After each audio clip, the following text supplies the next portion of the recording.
Howdy, howdy, howdy. Welcome back to SciTrek, your sci-fi TV and movie channel. And welcome back to Stargate Outpost. We've got an interesting topic today. We definitely did not just start just a little bit slower than we typically would, because Sarah had not seen the Dune Part 3 trailer just yet.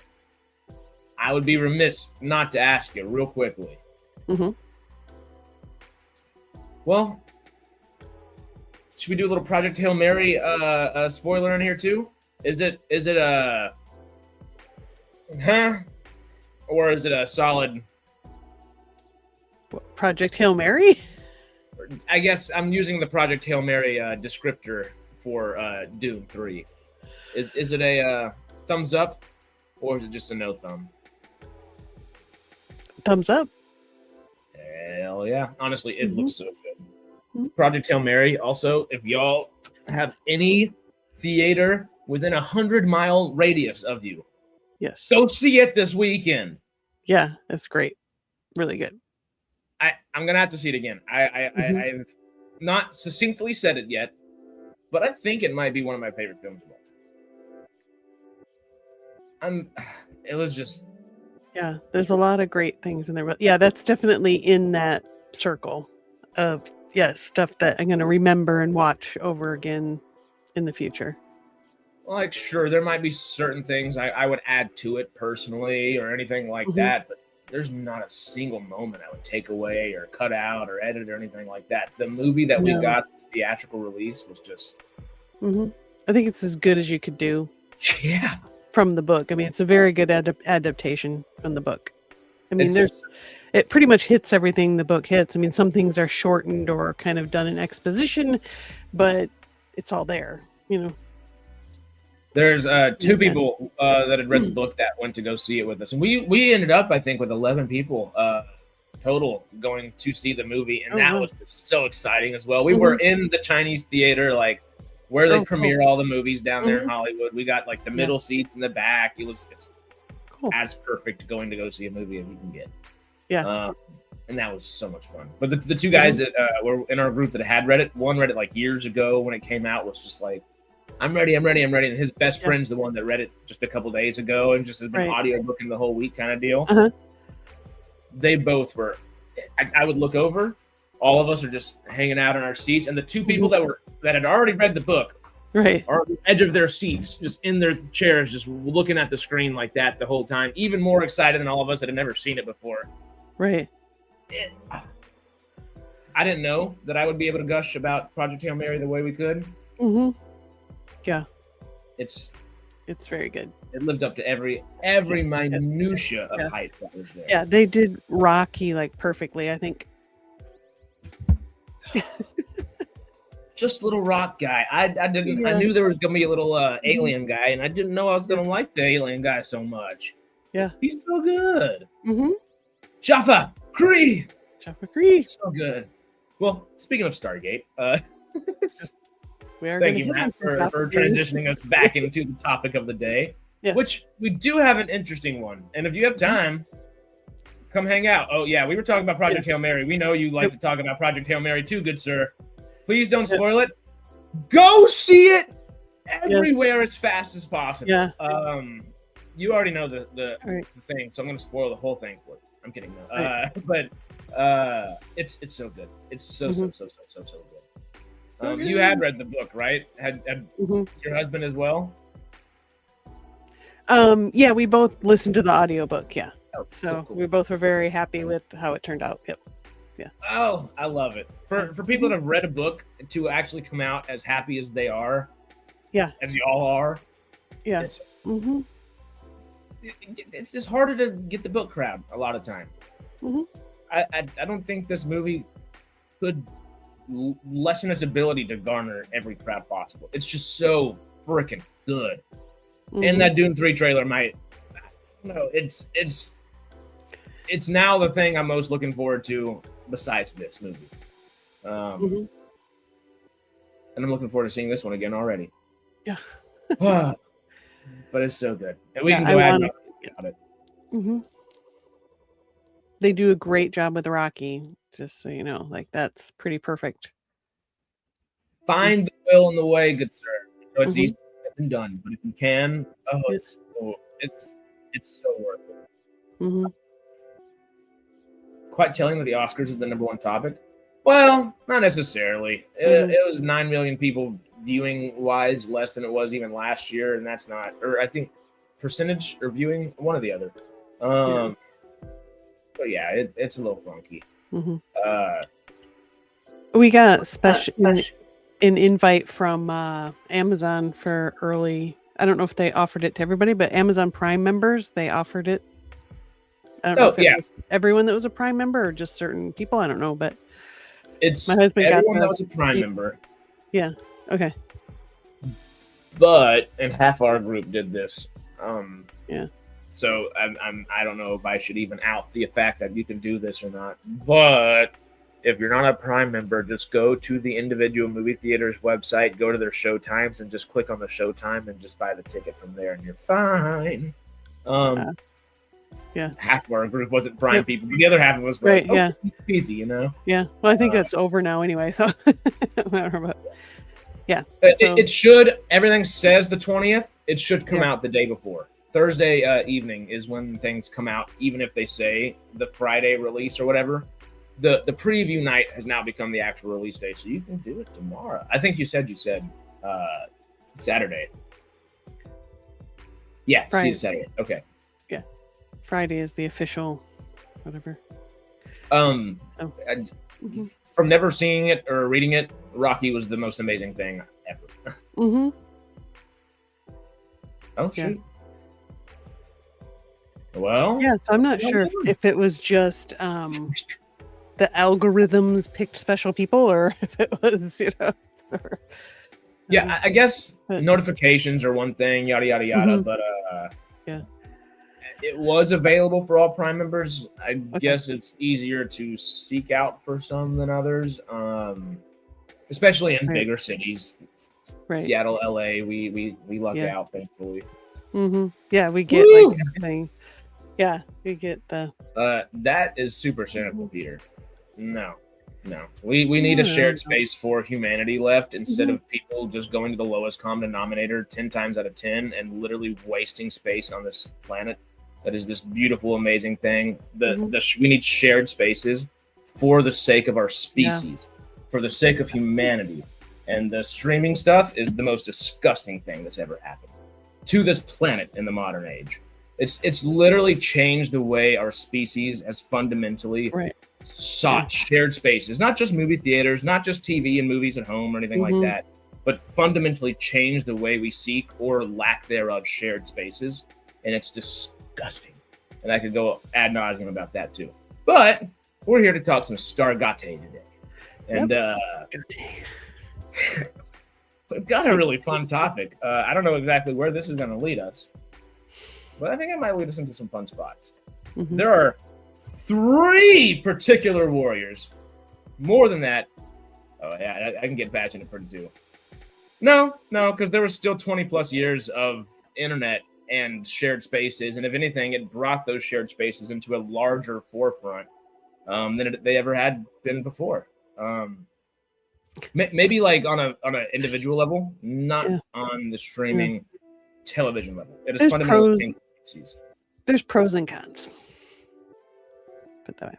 But I don't think us isolating from each other is great.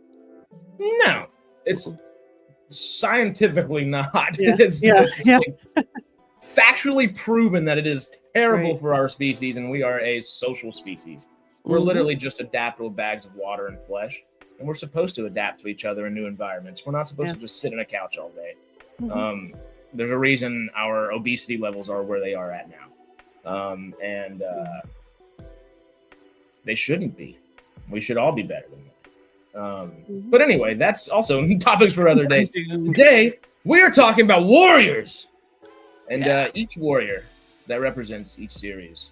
Of course, Teal'c of Chula, first prime of Apophis, and I'd say first prime of Earth, first prime of the Tauri, if anything. Ronan Dex, of course, and Ronald Greer, our folks, our people. We're doomed. Doomsday later in the year too. But Where to begin? I think, honestly, you brought up such a great point to start us off. Mhm. If we want to start there, Sure. our warriors Yeah. are all great, confident people that bring a lot of humor to Mhm. each respective series as well. Greer maybe a little bit more bluntly and dryly than the other two a lot of times. Right. Greer starts out a little rough and gets better later, but yeah. Mhm. Yeah, and the one common Mhm. denominator that you pointed out before this stream Mhm. is one that gives much more depth to what could just be a simple archetype character. And all three of Sure. these characters fit those general archetypes of the warrior with a little bit of comedy, and Stargate's so Mhm. good at doing that with obviously Shepard, Jack, Yeah. Daniel works into that. We have got a Braytac. We've Right. got Yeah. all these different examples throughout the shows. Mhm. And it's a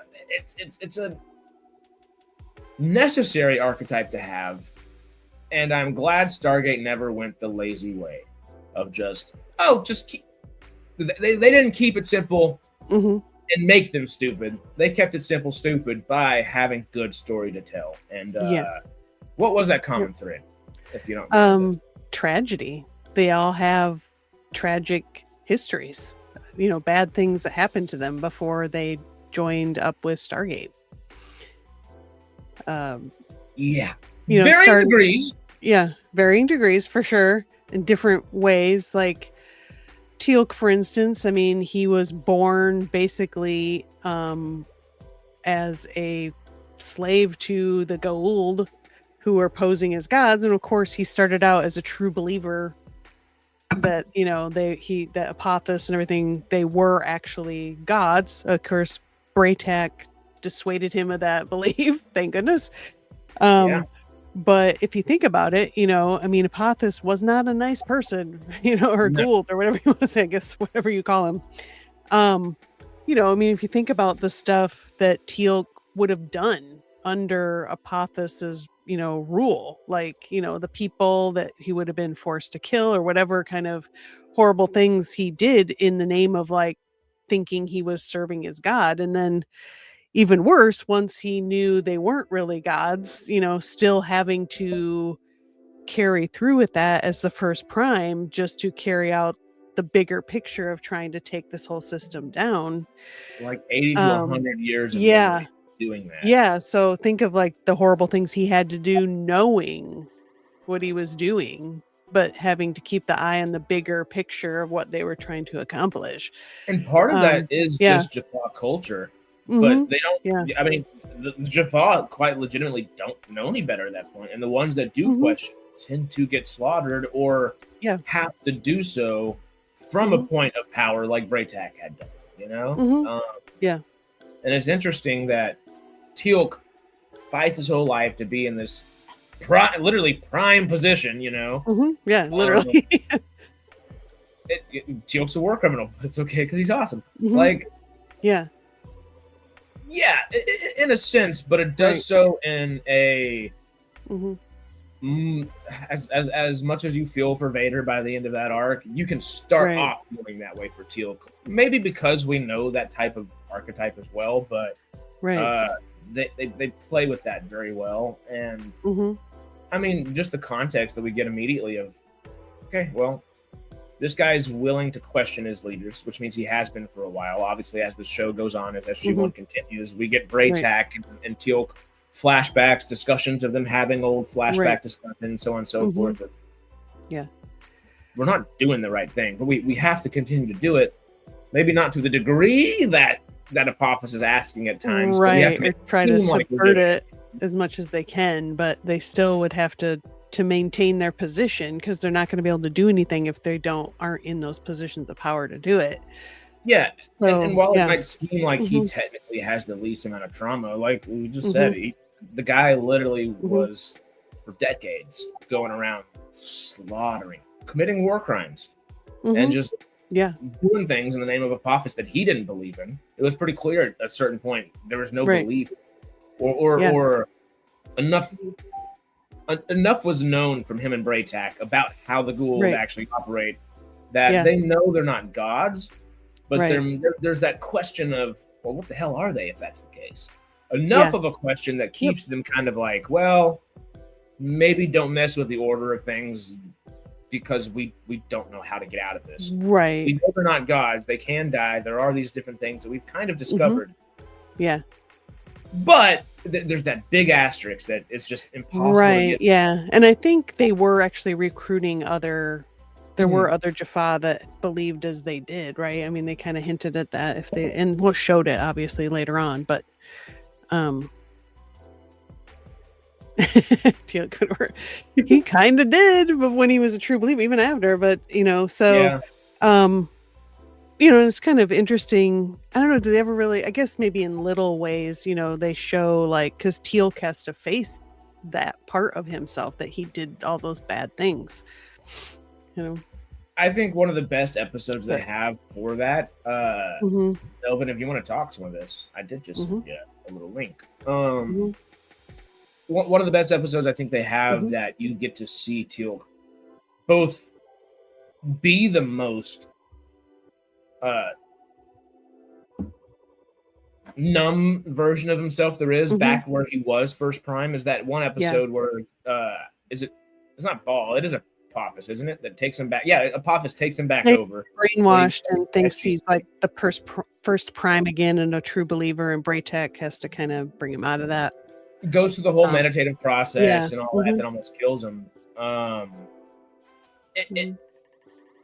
feel like it's such a pivotal moment in just the growth of the character. Not necessarily the growth of the character. It shows you where he has come in there. Melvin, good sir, how are you? Feeling all right. I've been a bit down in the dumps the last few days, a bit ill. So, sorry about that. I feel better. Right, good. Yeah, we were discussing just how Teal'c, Ronan, and Greer all kind of have tragic histories. Yes. Yeah. The Warriors of Stargate. Well, Sarah brought up a great point where the fact, like, okay, all these guys are comedic to a degree, sure, but they're also, your general warrior archetype, and they do fit these very generic builds of a character as well. But Stargate did a good thing of not just making them your super generic caricature of something where it's just fight, fight, fight. Also, I say funny things every now and then. They do, and a good character ought to have good backstory. Whether that backstory is tragic, happy, somewhere in between, has levels of all kinds of things. The one thing all three of these warriors have, though, is a tragic backstory in different ways, and it reads into the character, like Sarah was pointing out. Of all three of these guys aren't just your funny comic relief. They're not just there to fight things. They're there to get through the day as much as anybody else, and do so in a way that they know how. The way they know how is to be a warrior, is to kind of joke things off. And hey, they all have a shepherd or I almost said Crichton. They also I almost said Browder now. Oh my God, Jim Browder, John Crichton, Mitchell, Dan Mitchell. Oh my God, that was going to kill me. Too much Farscape lately. We're at the end of it. And they have these other warrior people that are also comedy driven, but they're not as tragic most of the time. Cam's a little tragic, and of course Jack is as well. But they have this intelligence. They have a super leadership thing. They have these other kind of specific narratives that they follow, where these guys they're there to be your muscle, and not just be your muscle. They're probably there to pat you on the back at the end of the day too. Greer does so in an interesting way at times. But now I'm just screwing up names. Who's Greer's best friend in SGU? Isn't it James or something like that? No. James is the lady, Sergeant James. The Colonel. Matthew. No, I'd say the Colonel, in my opinion, is his best friend in the universe. Well, he totally becomes. No. You think about it from the start. From the start, the Colonel has been more of a friend to Greer than Scott. So the Colonel's been protecting him, you know, because really, truly, Right. with Greer's backstory, technically with his mental health issues, because he has mental health issues. Oh, Yeah. He wouldn't have remained in military service as a result of that. So the Colonel was actually doing a lot to protect him. That's Yeah, true they as were well. getting ready to kick him out, I think, and then all this stuff happened, so he was forced to continue. Well, that and was work- I think that was you know, all but- to do with him striking a superior officer, though, wasn't it? Yeah. But Yeah. I think they kind of hint that he's kind of always sort of had these insubordination issues and stuff. But whatever, he seemed to work through that because by the end, he's like really a likable character, you know. I do feel like Young plays more of the beret tack to his Teal, and Scott is more your Jack or your Shepherd or somebody in that kind of sense. Greer also has daddy issues. He's that man's got issues we'll get to that. We'll hit on each one. Well, yeah, I mean, Greer's, Yeah. I think was it Greer's history where he was actually abused by his old man? Yeah, I think his father. If we want to move on to Greer, and his we father had really bad PTSD, I think, and was an alcoholic and abusive. And didn't he try to burn down his house or kill his mom or something? I don't know, something horrible happened. Greer in it, right? He tried to kill all of them. All at of the them same time. Fire, Yeah. didn't Yeah. But, I think Greer's mother managed to escape the house with him, didn't he? Yeah. Didn't she? I think so. Yeah. I'm trying to remember back. I haven't watched Universe in a while, so. Yeah, I was trying to remember exactly what happened. I just remember there was a fire and that he was abusive, and his dad, I think, was basically had serious mental health issues. And tried to. We can't technically say it on YouTube, but tried to commit a mortal. Yeah, I can't remember what war. I can't remember what war Greer's father fought in. Was it I don't know if it was Vietnam. It seemed like that was a little late. Maybe I think it was Vietnam. Maybe I don't know. Okay, thank you, No-Go. But, the house caught fire while Greer was dumped on the bad side of town and told to walk home. Oh yeah, that's true. Yeah. There we go. Yeah, he just got a really different show. Yeah. He was the one survivor of it, right? Yeah. Well, his mom lived too, I think. I don't remember exactly, but yeah, I mean, just horrible childhood. So it's no wonder he had the issues that he did. Yeah, and as in a way, you could argue that even though his father may have been abusive to him, he actually did him a favor by dumping him the other side of town. Oh, definitely. I mean, that's one of the bits I think Greer has to grapple with, and we see him grappling with when we learn that backstory is his father might have been an awful person. I don't think he went back in for that. But he why would he? He was. No, I think was it not in one of his flashbacks where he tried to go back for his father, but his mum held him back? Was that what happened? Could be. It's hard to remember because some of the flashbacks are just they don't register in my be memorable to me. Some characters. But Greer, I mean, I like Greer as a character, but his backstory is like, we can see. I mean, I would rather have had the mystery of Greer's backstory than actually seen it on screen.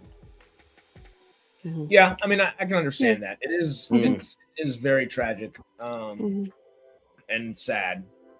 Yeah, and there's plenty of that already happening in Stargate. Exactly. Yeah, exactly. He was already he was hurting enough, in my opinion, to have him go back and remember that stuff. It's just it also informs why he's feeling the way he is, though. So I don't feel like it's not necessary. They didn't have to do it on screen, though. Yeah, they could have implied more than they showed. Yeah, right. But I felt like that was those moments are when Greer changes the character, and it allows him to start. Yeah, we understand. Greer's character changes because he ran out of medication, didn't he? Yeah, so his barriers start falling anyway. Yeah. He goes crazy for a second, and then those barriers kind of start to fall as he realizes I have to deal with my own shit, essentially, or I'm dead, and probably a lot of other people are going to die around me too. And that's where I think he has that warrior kind of ability, just like a Teal'c Ronan would, because he does it not for himself, but for the greater good of the people around him. He faces it and move forward. On what type of warrior theory are you talking about when it comes to Teal'c and their lives are different or anything that Greer or anyone like that would have, because a soldier isn't necessarily a warrior. A soldier is someone who chooses to put their life on the line to protect others, right? Right. A warrior doesn't do that. A warrior is different. Being a warrior is more of a way of life than a soldier is. Although a soldier is, you do have your way of life as a soldier.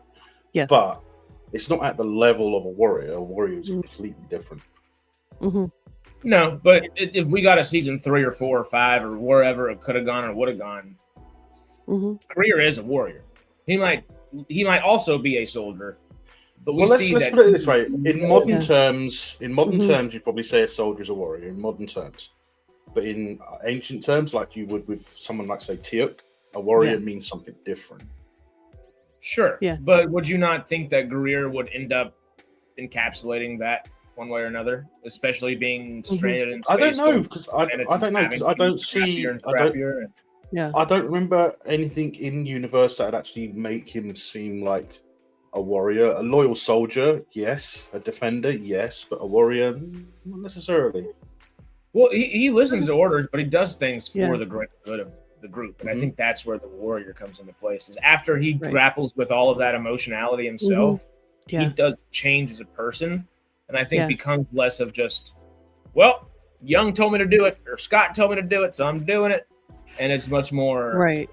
Well, he starts thinking more about what he's doing and why. And which I think in the situation that they're in allows more of that. Whereas like if they were in the, back home where it was really like they weren't in survival mode, it would be a different situation. He might not rise to that warrior title the way he has out there.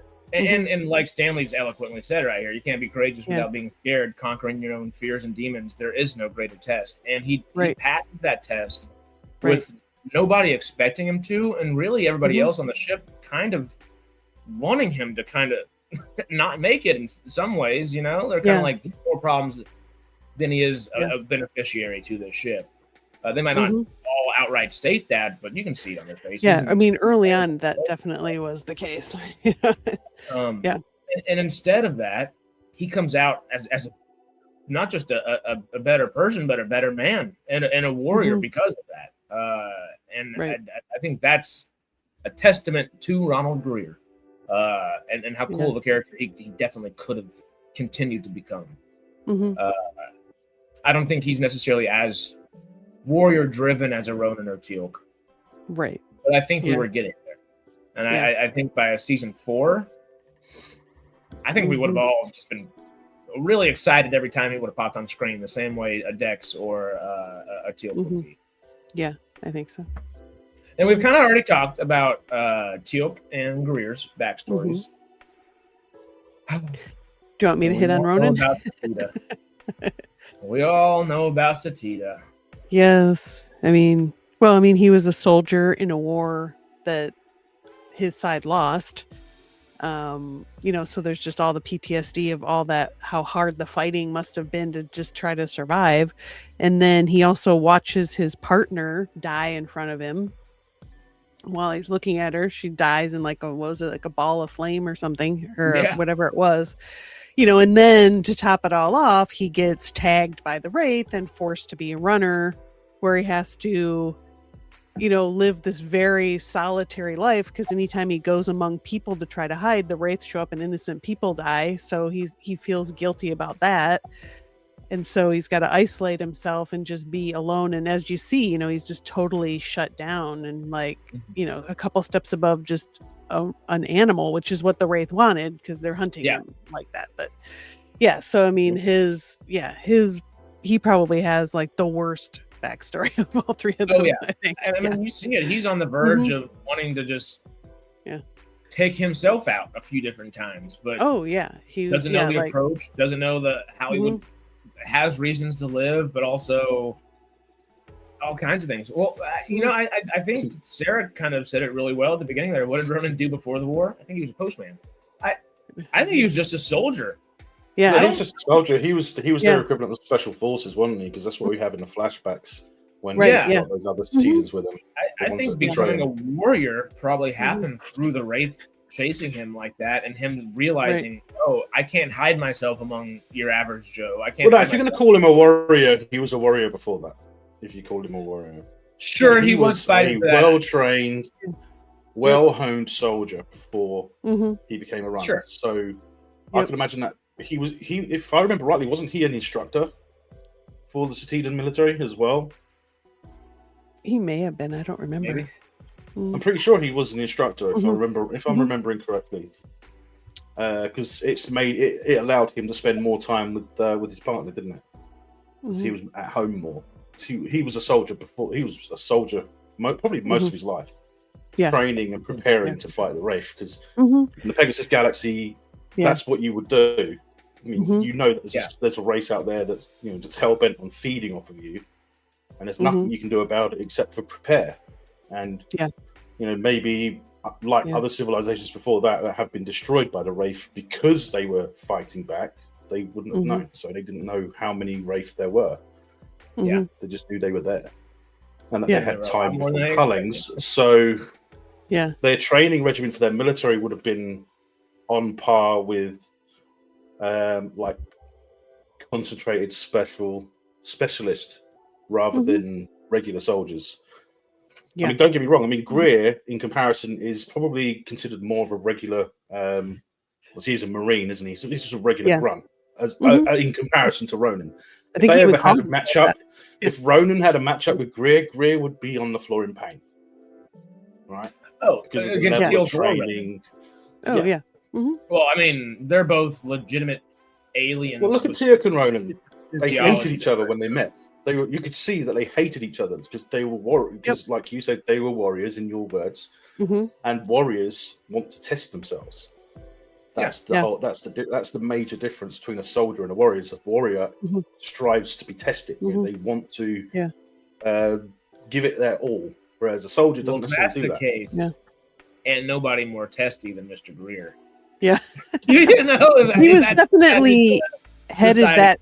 He definitely was headed that direction. Yes. I think for sure. I don't know if he had got there, what we got to see, but I think he was headed that way. I think he would have got there if we had a season 3. He might have got there. Yeah. Him and Dr. Park's he was fitting in. He was fitting in with the rest of the crew on Destiny. He found love. Yeah, and he was with Park, and he was actually, starting to develop healthy relationships and stuff. So that was good. Yeah. Him and Scott kind of worked their friendship back into being into play rather than just. They're friends the entire first season, but it's very much. Well, we're also military people, and we got to do the military thing. We'll do the friend stuff later. And season 2 remembers that. Okay, we've got to do some work to get back to that, and they do the work that's necessary. Yeah, I think so. He's going to be a milkman warrior. Aerosbach Jr. Sam Jones might be a little old. I got to be Aerosbach the third at this point. Yeah. AB3, is that a thing? I think at first he is, but I think by the end of the second season, he's more. I mean, I don't know if you would still put him as like the top tier character, but I think he fits what we're trying to do in this podcast. Yeah. Also, I don't think he was ever a peripheral character necessarily. That would have been more Volker, Brody, even Dr. Park in season 1. I mean, this is the thing. This is the thing about season 1. In season 1, any one of them could have gone. There was no. Oh yeah. There's no guarantee on any of them, remaining for a long period of time. But when season 2 came on, that's when the main characters kind of excelled, I suppose. It was like, I suppose you could say excel at their jobs. Yeah, like Young gets tested by the ship and fails repeatedly, that sort of thing. So you see your character growth actually starts. Maybe means he shouldn't be in charge, but that's a different. Young, yeah. Well, Young was flawed in a lot of ways. That's for sure. I love Louis Ferreira. Yeah. I don't think I would rather hang out with Joffrey Baratheon in Game of Thrones than I would Colonel Young from SGU. Louis Ferreira did such a great job. I don't think I've ever disliked a character more than Colonel Young in SGU. I don't know why. I just would not want to spend more than 3 minutes with that guy if I didn't have to. Joffrey, I would at least sit back and be like, this dude's crazy. Popcorn. Popcorn. Not so much with Young. His personal life was a mess. You know what I mean? I mean, I guess he was okay as a commander or whatever, but his personal life, I think obviously. The problem with Young was that I don't think he had ever actually truly been tested in the role of a commander. I mean, he had achieved the rank of colonel, and I don't think he had actually been on the front lines, had he? No, because he was. I think he was a desktop commander. Basically, he was behind the desk most of the time. If I'm remembering correctly, I don't think he actually took part in any frontline duties, which is probably why he had no confidence. I think he had battle experience, but in either one of us might just be slightly misremembering. It's freaking SGU. Right. First season is a hard one to get. That's what I feel. That's how I felt when it came to Young. It's like he's a great character. He is flawed, but at the same time, he's never been tested in the role, so he must feel that he's never actually deserved the role. If that makes any sense. It's like when the ship started testing him. He hadn't battle tested. It was just he had never had the command position, because didn't his commander that was supposed to be Robert Patrick? No, excuse me, that's SGA.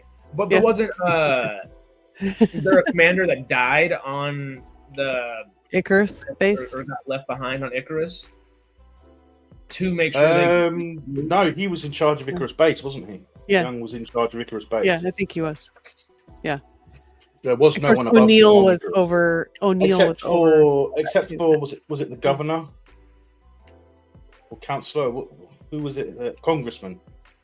Yes, Chloe's somebody. Dad. When Chloe's dad went there, he would have essentially been the highest ranking person there, but he wouldn't have had any power over the military. So, So technically, he was on the committee that, like, I don't know, like, funded it or whatever. He was essentially on the the fund side of it, but he was there. He was only there because he threatened to pull the budget, right, in the first place, because he wanted to see where the money was. He wanted to see, he wanted to see what was going on, and ended up getting all sucked into it too. But I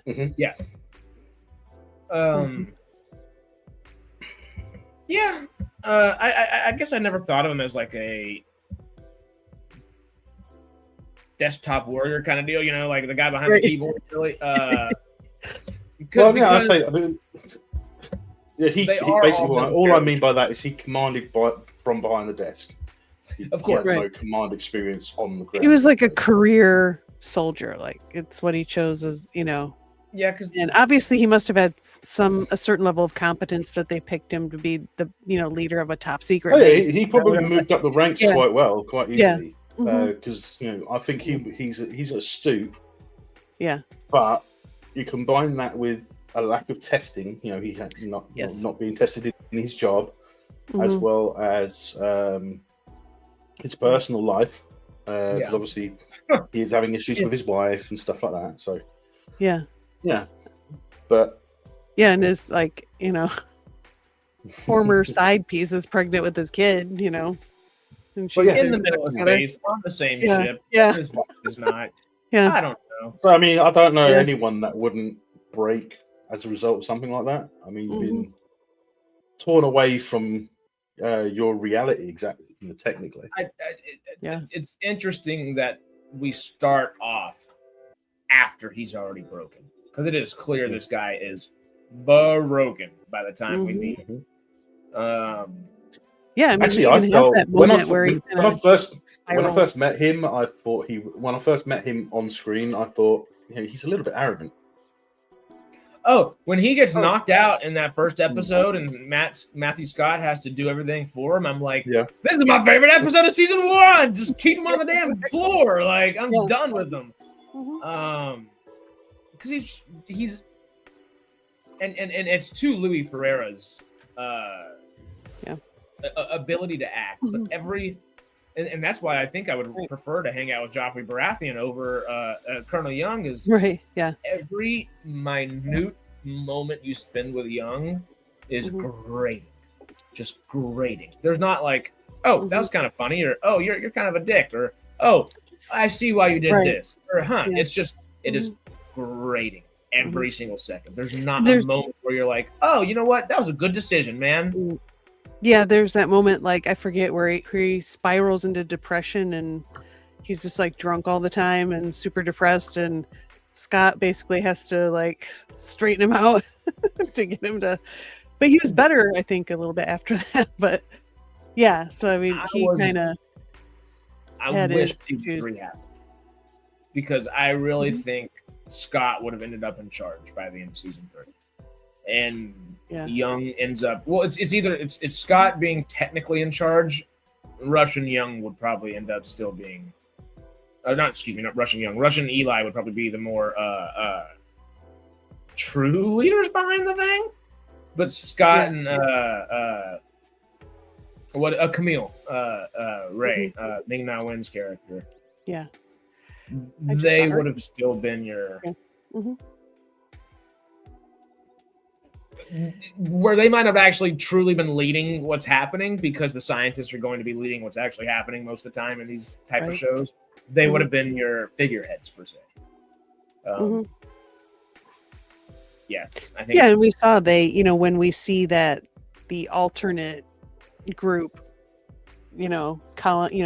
grow and develop, we see those are the people that are in charge of like the government and things like that. And it makes sense. They lead us there throughout just the 2 seasons that we do have. And honestly, they're a good chunk of them fit a warrior type of description. I feel like obviously these are 3 head honchos for each show, but within each show, there is more. And hey, to kind of maybe roll back to SGA a little bit, somebody that we haven't talked about, that was kind of one of the ideas for this to discuss whenever we were talking about this last week as a topic. The character that was supposed to be the warrior for SGA prior to Ronan Dex, Ford. Yeah, Ford. Ford was the archetype of the warrior in that season 1 and a little bit of season 2. Yeah, I mean, he gets that group of other. And it obviously doesn't work the same way. Yeah. Well, because he's mentally a little after, they started off with a tragic backstory for him. He's got all the right archetypes that are in this type of Stargate character. And it doesn't really go anywhere.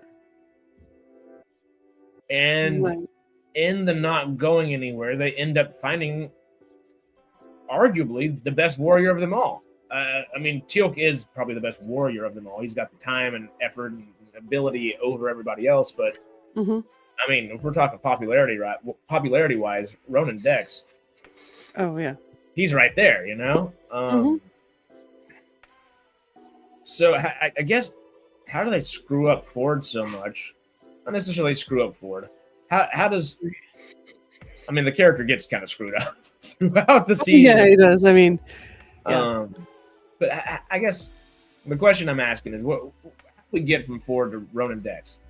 How does SGA, while season 1 is still a great show, find that character type whenever it seemingly could have been just as good by dropping it after the first season? Do we have any thoughts? I'm not sure exactly what you're asking. I'm sorry. Well, just how did we get to Teal'c? I mean, excuse me. How did we get to Ronan from Ford? Yeah. And why does Ford not last as that warrior archetype for the right?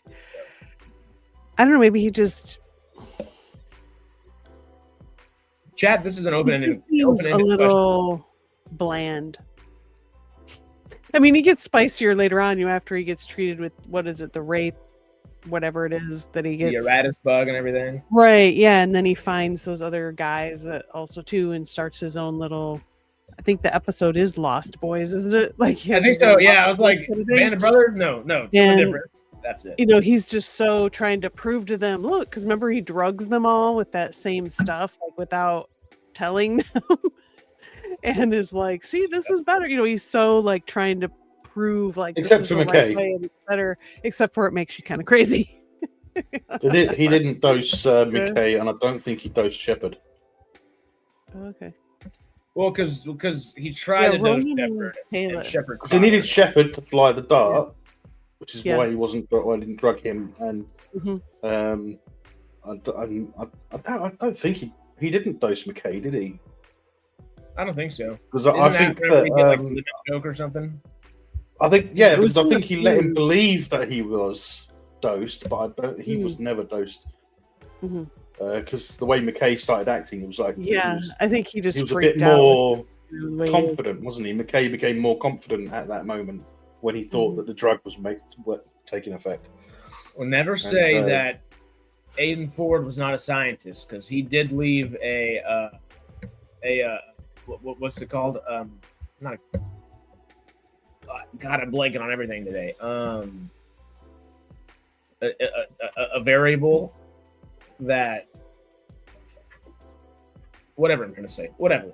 Yes, Stanley. I know he did take a larger dose, but that was later on, wasn't it? That was towards the end. He wasn't. I don't remember him being dosed before that. Yeah. Well, I'm going to be watching SGA again here, so yeah, it's just interesting that Ford is, like you said, just bland. I don't know a better word to describe it. Well, isn't that why the writers replaced him? Because he was literally, it was the writers and the producers that felt that the character wasn't working, essentially. Yeah. Well, in my opinion, I think they were right. But I don't know. I don't think they knew what to do with Ford. No. It very much felt like that from the start. Because I don't think they spent that much time deciding on what the character was going to be. No, right. I actually think Greer gets more personality in one season than Ford ever got. Oh yeah, Greer gets more personality in one episode than Ford did in the entire season. Although Ford did have more personality in the first season, because he was more upfront, more front and center. But at the same time, he wasn't a big, strong warrior type like Teal'c, and I have a feeling that that's the dynamic that they misplaced when they started the series, when they started writing it. Because they just they ignored the fact that the team needs someone strong, and they need someone that's a warrior. So they end up replacing with Ronan Dax, who is very similar in a way to Teal'c, except he doesn't have the history with the gods, so to speak. Right. I think the idea behind that was, well, we've got Tayla, and Tayla's a warrior. Like, clearly she's a warrior. But she's less Teal'c, more Daniel Jackson in the way she approaches things, because she's your like liaison to everybody in this galaxy in a lot of ways. She's kind of their liaison. That's exactly what she is. Yeah. And I kind of feel like the writers were, all right, well, we have Ford and Tayla. Neither one of them needs to go full warrior. And where they gave Tayla naturally had the ability. She's their member of the SGA team that we follow. From the Pegasus Galaxy. That's a pretty easy position to end up being that liaison, and she's obviously the leader of her people. Saved her people by joining the Tauri, kind of like Teal'c did in a lot of ways. She is almost a 1-for-1, closer to that archetype of warrior.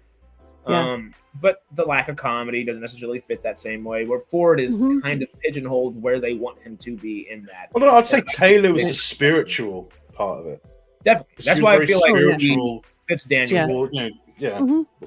But Daniel was literally an ancient, so that was the spiritual for him. So that's one.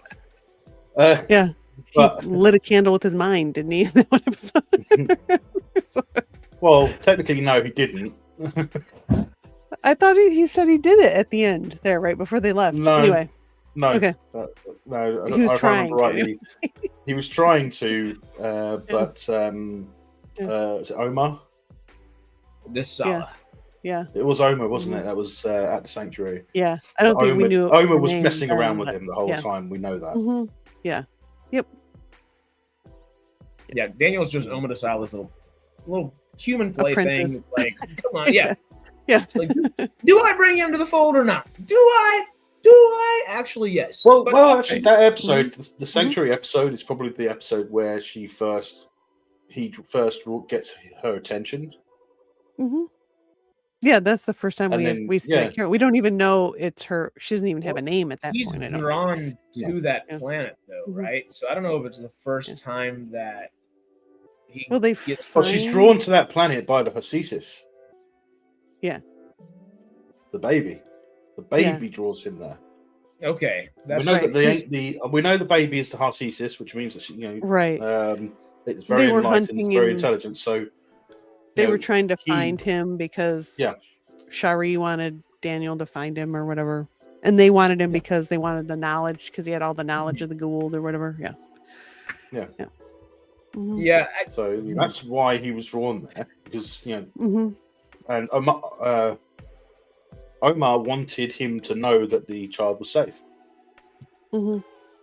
So she probably used the Hashisis to mentally send Daniel the message. She probably didn't know who Daniel was up to that point. And then when he arrives, he meets. Well, she is an ancient that kind of is all-knowing, all-encompassing, all-spanning as well. Yeah, but maybe it's just the first time she's making herself. How many people are in the galaxy? How many people are there in the galaxy? 203. That they honestly, you honestly believe that enlightened beings would even? We know that they don't care about us in the universe. Most of the ancients don't. Yeah. Most won't, and shouldn't necessarily, but also up to that point, Omar's job up to that point, Omar Dasala's job up to that point was to help people become enlightened, to help them ascend. So her job wouldn't involve keeping an eye on everyone. Only people. Well, the second she becomes aware of the Hashisis, you would think an ancient would ask around or have the understanding of where that Hashisis child came from, especially if they have the ability to see and understand everything around. Well, she would understand like Daniel. We know in later seasons that as soon as someone is born in the universe, the ancients know everything about them. We heard them say that in. Yeah, so if that's the case, they would be at least monitoring Daniel. They obviously monitor Daniel throughout season 9. Yeah, I think it's the season 9 when the Supergate's made, isn't it? As soon as it's when Adria's born, as when they pass through the gate, and then Adria's born, and that's when was it Morgan Le Fay? Yeah, said that she learned and she knows everything about her. Sort of in episode was it? It was the movie, wasn't it? Arc of Truth, I think it was, where they face off in the end. Right. Yeah. Maybe they have a way of sensing people that are important. By their energy or something. Yeah.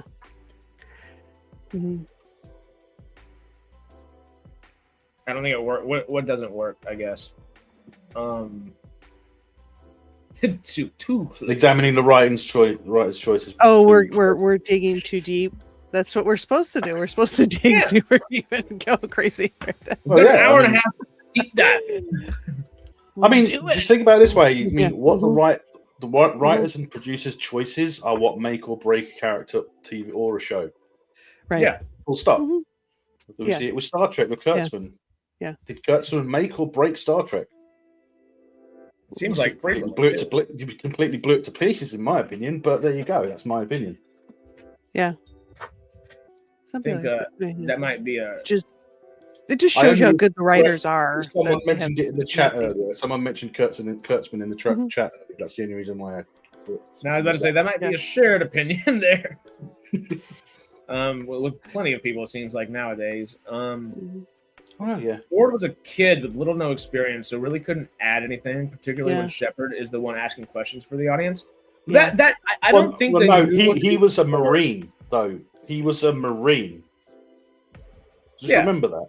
He wasn't Air Force, he was a Marine. Right. Difference. His training's at a different level. Shepard was US Air Force Special Operations, Special Forces. Yes. So his former Special Forces until he was sent to the Antarctic. After the dynamics are there and things are happening, Ford is really just there not to question Shepard's orders, but to say, well, is that a good idea? And then Shepard goes, yep. And Ford's like, all right. And I don't think there's much. Yeah, he never really was confrontational until, later on, of course. But I mean, in that first season. And do y'all think he becomes a warrior in his own right? Not necessarily a warrior that fights for good or anything or for the home team even. But is he a warrior in his own self-serving sense by the time we leave him, essentially? I think he thinks he is. I don't know. I just think he's a bit of that, but he's a little bit delusional. I think, he's trying to prove himself. But I guess what I'm trying to ask is really see it. Ford and Greer both kind of start off more as the soldier rather than the warrior, like Melvin was. Well, why is that? That's because they're both Marines. Marines behave in a specific way. Yeah, but Greer at least, believe me, I know, finds it through turmoil. Ford doesn't necessarily find it through turmoil until he brings that turmoil on himself, That's why I find it funny in Stargate that you never see actually any fights in bars between the Air Force and the US Marines. You don't see it. I always thought that was funny. I thought, the only conflict you see in a bar is SG-1 with the bracelets on beating up locals. Yes. Yeah. Yeah, that was a wild episode. Anyway. That was. Anyway. Yeah. I just don't think Ford was able to be set up as a warrior, especially with Taylor naturally embodying a warrior and your philosopher and your kind of like. Right. I wonder if initially they wanted Taylor to kind of be that character, but they just realized that wouldn't really work. They need her to, she was a badass in her own right for sure. Yep. But, they needed her to be more that liaison, that ambassador or whatever, the leader of her people that could kick ass when she needed to. But Ford, I just felt like Ford wasn't very well developed as a character. You just didn't really care that much about him. I mean, he became more interesting after, he got treated with the Wraith stuff or whatever. But, yeah, you just I don't know. It just didn't ever really totally click with me, his character, even after he went kind of crazy and stuff. Yeah. It started to be more interesting and started to click with me more after he did go a little cuckoo, but beforehand, a little. A lot of. But yeah, it'd be nice to have that. It would be nice to have a clip from First Contact with Worf saying "little." Every time someone says that, it's a little. Nice little ship, little. This is true as well. It's no bigger or smaller than a bird of prey. Yeah, I would agree. Defiant is not really much bigger or smaller than a bird of prey. So, yeah. Well, Taylor at least ends up just being that beautiful blend of Sam and Daniel in a lot of ways. And Sam, is easy to forget sometimes, but she's badass, and there's a reason that Jack is trying to put on a big show and show people all these Jaffa that these weapons maybe not be the ones you want to be using. Who's he use? He says, "Hey Sam, can you shoot that one wire down all the way over there? And also before you do that, do some cool badass stuff." Essentially, what they do. Essentially, I know what they were doing there, right? They were essentially using what the Jaffa was saying. A woman. Basically, exactly. After the feminist side of it, the feminism side of it of SG-1, because SG-1 did have quite a bit of feminism. We see it in the first episode. You know, just because my reproductive organs are on the inside, not the outside. Blah blah blah blah blah. That was cringy. And then the horse lord guy or whatever, not a horse lord, but you know what I mean, like the Mongolian episode. Oh, Emancipation, worst episode of all of it. That's like 3 episodes after that, isn't it? It's like 3 episodes in or something, if I remember. Yeah. Right. It's pretty early. Yeah. But I mean, they did try to redeem it, but they did. Yeah, but that's why he wanted Sam to prove it, to show, look, the staff weapon is a weapon of terror. It's meant to terrorize, blah blah blah. This is a weapon of war. You know, even someone. So you don't need the strength of a warrior to use it. So get Sam to do it because she is in Jafar's eyes, the weakest of the team, right? But not little they know, it's actually Daniel that's probably the weakest of the team. He can barely hold a gun. It's about 3 minutes later, they're like, "Oh, she's scary." It's good. It works. Yeah. And then what do we see episodes later? We see Jafar running around with two P90s in there, shooting with each hand. It's so cool. What's wrong with it? Yeah. So with his guns out, literally. Okay. You know the only way that it works is because Teal'c's natural guns are as big as they are to hold those things out there like that. I know. I actually prefer Teal'c later on. Yeah. I actually prefer Teal'c later on. I think it's when Mitchell takes over, I think it is. That's when he starts.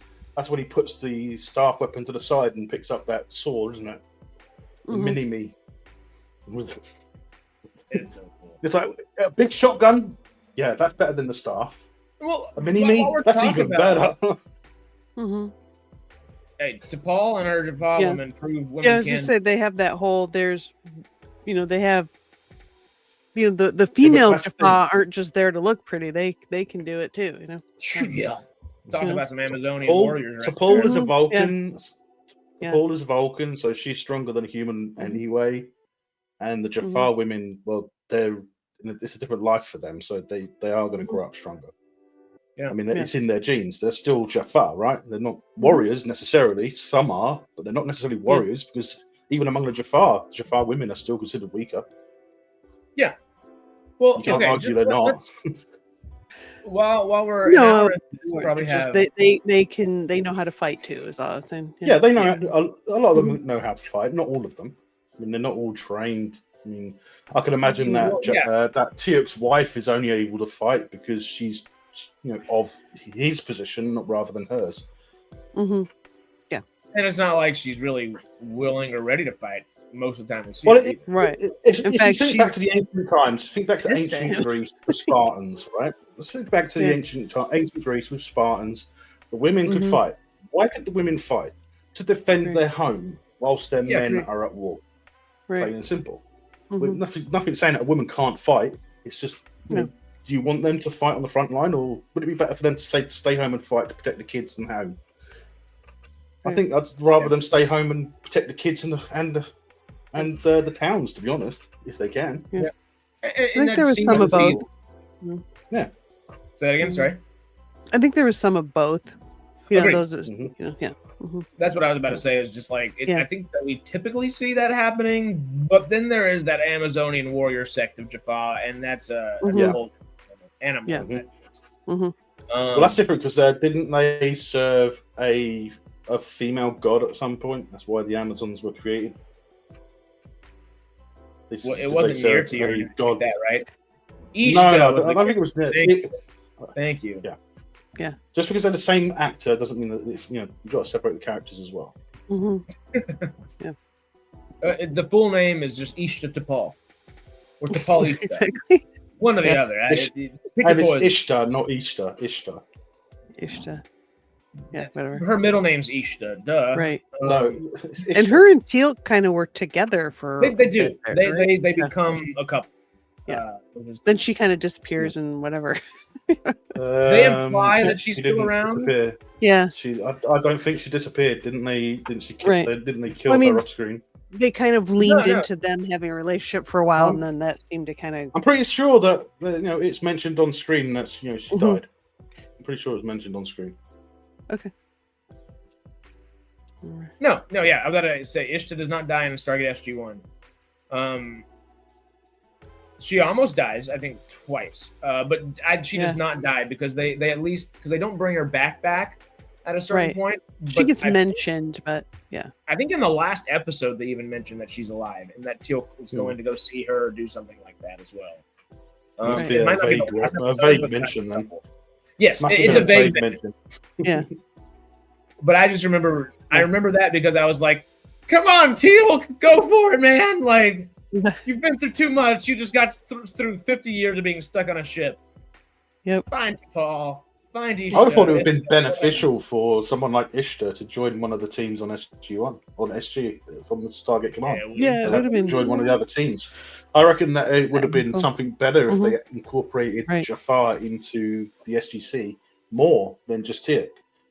Because the benefits of having a Jafar warrior on the team, regardless of gender, was, it'd be beneficial. I think the Jaffa wanted their independence, though, because they were so subservient to the Gould for so long. I think they just I can't imagine that they wouldn't be willing under anyone else's power. Yeah. I can't imagine they'd be willing to refuse an opportunity to fight on, by our sides, by the sides of the teams that helped liberate them. I reckon there would be hundreds. Yeah, but there is a difference between fighting by one side and joining the other's team. And Teal'c toes that line, and so did Braytak toes that line. Teal'c is succinctly fighting for the Tauri. He's not fighting. He might be fighting for the Jaffa at large, but he's fighting for the Tauri, not with the Tauri. He might be fighting both at the same time, like with alongside, but he is succinctly fighting for. Where Braytak fights with the Tauri more than he fights for the Tauri, and I feel like Ishtar would be as much fun as it would be to have her on a team or something like that. I think a lot of the Jaffa, like y'all were just saying, are at this point where they want to be this well Braytak was like species for themselves.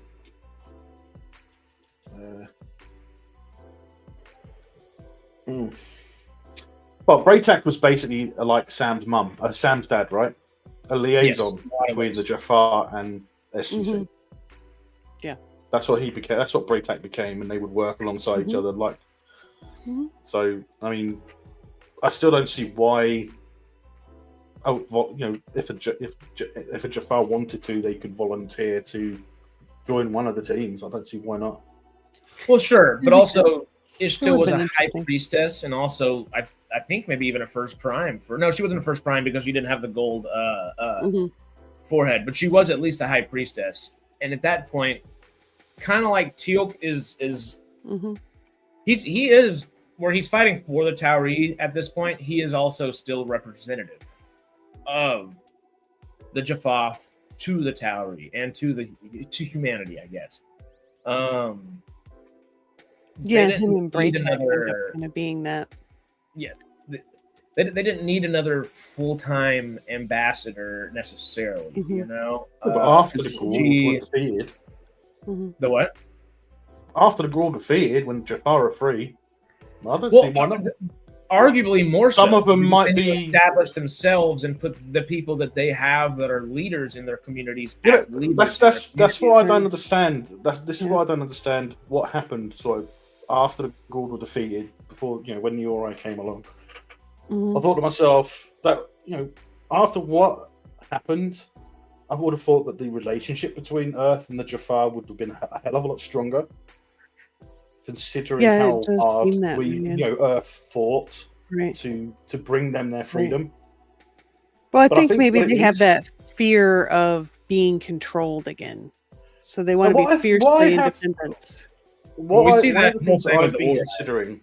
One of the things that I've been considering is maybe some of the officials on Earth offered to send representatives to teach them how to be free. I think I could imagine that being a point where they would say, "No, we don't want that," because they're too proud. They would want to learn. They would want to do it themselves. So they wouldn't want someone from Earth to come along and show them how we do it. Well, they might not depict that in the show, but well, I mean, it doesn't work in real life. It doesn't work in the Middle East, does it? I mean, we come along, we fix, we do stuff, and we leave, and what happens? It just happens. Everything starts happening again.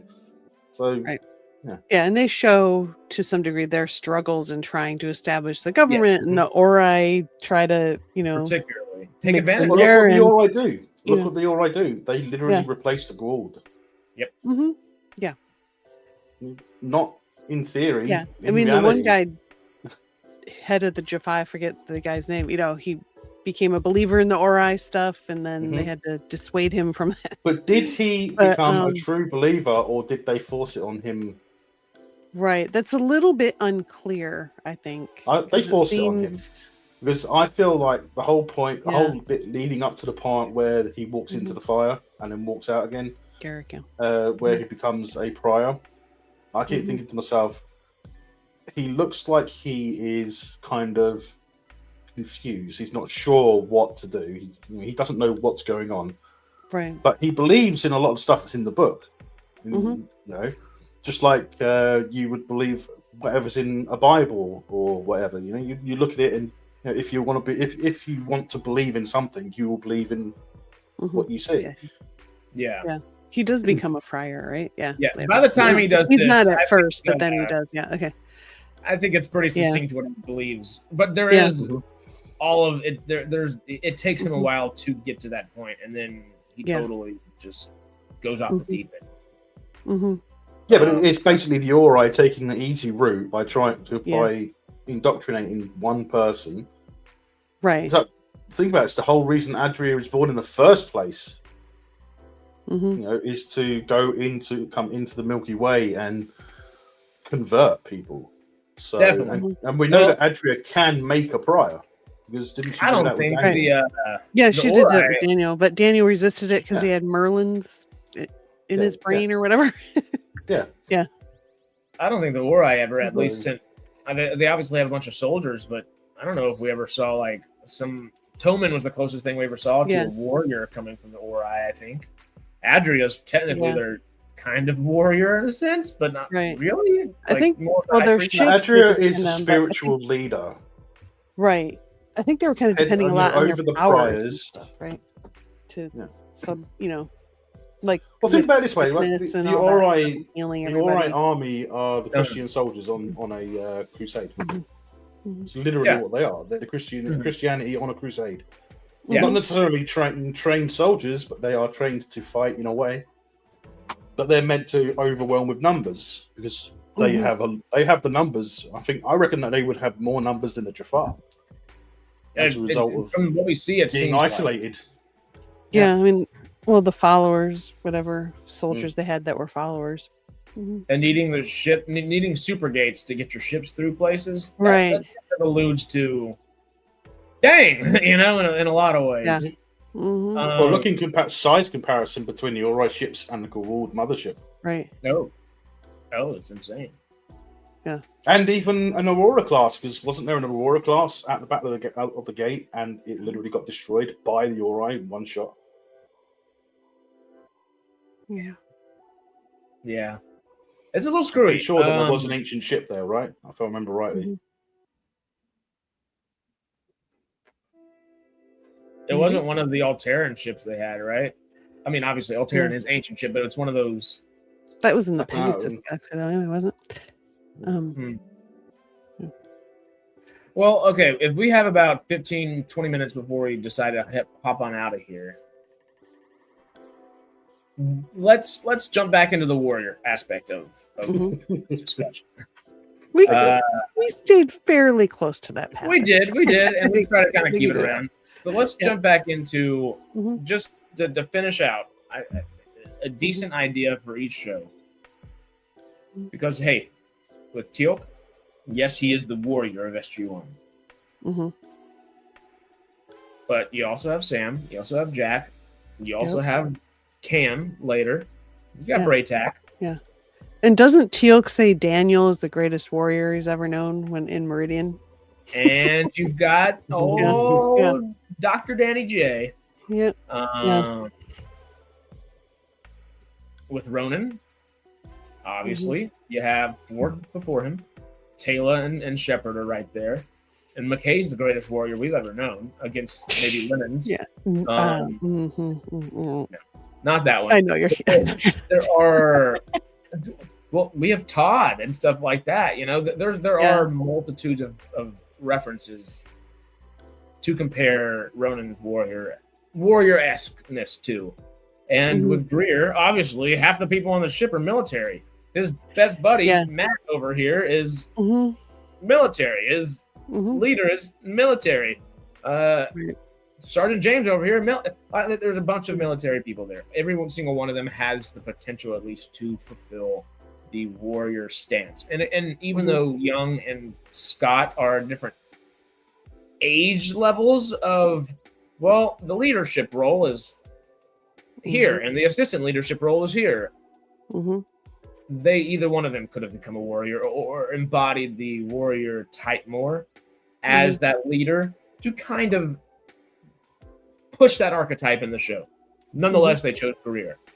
Why do each one of our main warriors for each one of these shows end up the main warrior? Because, hey, like we just said, Jack, Cam, and Sam, that's an interesting Jack, Cam, and Sam. That's fun alliteration there. The three of them can fight with the best of them any day of the week. Yeah. By the end, like Teal says, I mean, Daniel's been fighting alongside. Well, think about it this way. You think about it this way. Teal'c would wipe the floor with all of them, except but I'm not including Ronan. But I'm talking about SG-1 as a whole. In SG-1, so Teal'c would wipe the floor with everyone on base, right? In one-on-one. Yeah. The only way to defeat Teal'c would be overwhelming force. Yeah. So when you think of it, when you look at it that way, Cam gets to a point where he may actually be able to beat Teal'c, but only when he's trained by other Jaffa. Yeah, because he goes through that training when they're on. Yeah, but so he's gone through a different level of training than Teal'c. So that's why, Cam or Mitchell can actually lay a hit on Teal'c.